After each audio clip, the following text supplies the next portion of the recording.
बार सिद्धार्थ यानी गौतम बुद्ध एक मार्ग से गुजर रहे होते हैं। उस मार्ग के किनारे से ही एक नदी बह रही होती है।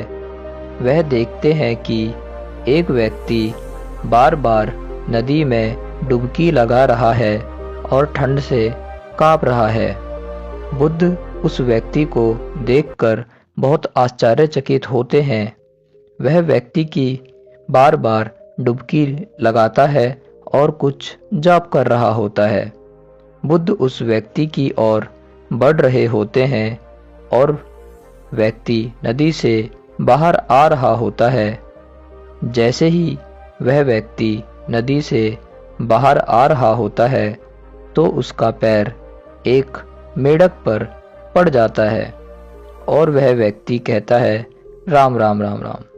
यह तो मेंढक पर पैर पड़ गया। लगता है मुझे फिर से 108 बार डुबकी लगानी पड़ेगी। और वह व्यक्ति फिर से नदी में जाता है और 108 बार डुबकी लगाने के लिए शुरू हो जाता है। बुद्ध देखकर मुस्कुराते हैं और उससे कहते हैं, बंदे रुको, तुम ये क्या कर रहे हो?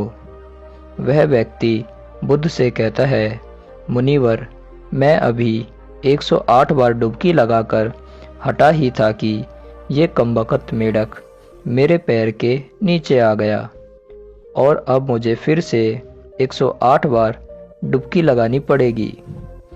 तुम 108 बार डुबकी लगा लेना, पर उससे पहले मेरी एक बात सुनो। तो वह व्यक्ति कहता है, बोलिए मुनिवर, मैं आपकी बात अवश्य सुनूंगा। और वह व्यक्ति नदी से बाहर आता है और कांपता रहता है। बुद्ध अपना एक वस्त्र उसे उड़ा देते हैं और कहते हैं, इतनी सर्दी में ये तुम क्या कर रहे हो?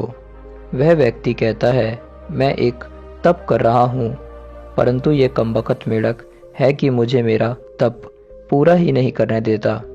बुद्ध कहते हैं कि यदि तुम्हें लगता है कि 108 बार डुबकी लगाने से तुम्हारा तप पूरा ही हो जाएगा, तो जब तुमने 108 बार डुबकी लगा ली थी तो तुम दोबारा डुबकी लगाने क्यों गए?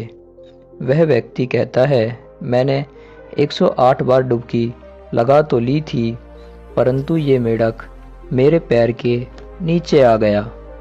बुद्ध कहते हैं, क्या तुम मुझे बता सकते हो कि इस मेंढक का घर कहाँ है? वह व्यक्ति कहता है, मुनिवर, यह मेंढक पानी में रहता है। बुद्ध हंसते हैं और कहते हैं, जब तुम 108 बार डुबकी लगाने से अपना तप पूरा कर सकते हो, तो यह मेंढक तो हर समय पानी में ही रहता है, तो इसने अपने कितने ही तप पूरे कर लिए होंगे। जब तुम मानते हो कि इस जल में स्नान करने से तुम पवित्र हो जाते हो, तो ये मेंढक तो हर समय जल में ही रहता है, तो ये कितने पवित्र होगा। और तुम कहते हो कि इसका स्पर्श तुम्हें अपवित्र करता है। यह कैसे हो सकता है? उस व्यक्ति की आंखों में आंसू आ जाते हैं और वह हाथ जोड़कर बुद्ध के चरणों में गिर पड़ता है और कहता है, इतनी छोटी सी बात इतने सरल शब्दों में कैसे समझा सकते हैं आप? आप कोई मनुष्य तो नहीं, आप कोई देव हैं। मैं अब तक भूल में ही जी रहा था, आपने मेरी आंखें खोल दी। बुद्ध कहते हैं, मैं कोई देव नहीं हूँ, ना ही मैं तुमसे कुछ अलग हूँ।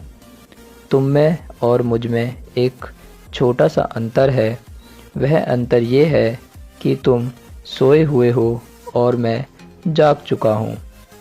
तुम भी चाहो तो तुम भी जाग सकते हो, और हर वो मनुष्य जाग सकता है जो जागना चाहता है। हम भी अपने जीवन में बहुत तरह की गलतियाँ करते हैं और अपने आप को ही कोसते हैं, अपने आप को ही गलत साबित करते हैं। आशा करता हूँ बुद्ध के जीवन की